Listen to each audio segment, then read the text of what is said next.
Hi, this is Maya. Of the 16 hours Maya was awake one day last week, she perceived 12.3 hours. 4 hours of her life, not lost to sleep, not lost to distraction, just not felt. Most people take hidden sense for granted. Not sight, not hearing, something quieter. The felt sense of time passing. Right now, without checking your phone, you roughly know how long you've been watching this. You can feel it. For 11 million adults with ADHD, that signal is simply absent, not weakened, absent. It's called time blindness, and it's neurological. The same dopamine pathway responsible for focus and attention are also responsible for generating the felt sense of duration. You've already met Maya. She's 28, UX design student, and intern in Vancouver. She's tried every system, time blocking, Pomodoro, alarms every 30 minutes, sticky notes on every surface. They either don't stick or they spike her anxiety so badly she can't even work at all. I wish deadlines felt real before the night before they're due. She doesn't want to be managed.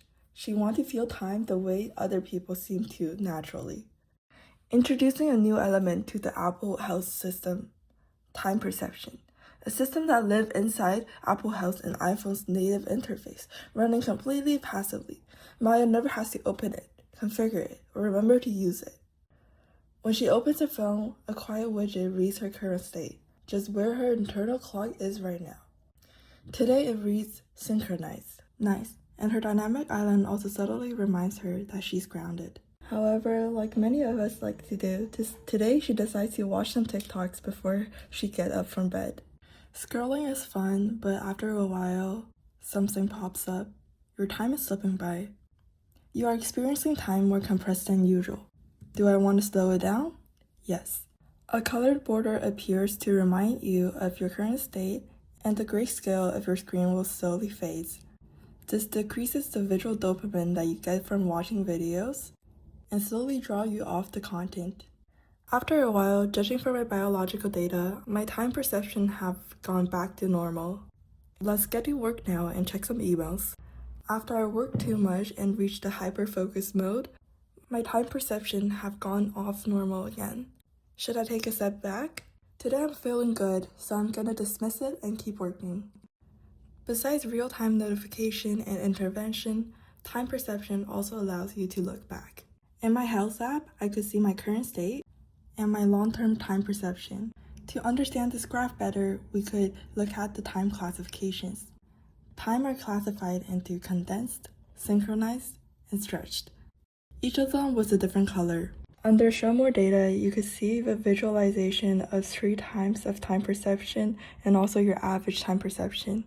When your time perception is condensed, time feels fast, full, or absent. When it's stretched, time feels slow, heavy, or stuck. When it's synchronized, it is roughly aligned with the clock time. This will help you better understand how you perceive time during hour, day, week, and month.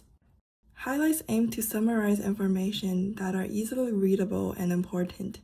We could see the peak distortion window that you usually have in a day, your personal baseline showing on average your sense of time comparing to the real time, and how your perception of time is comparing to your usual pace.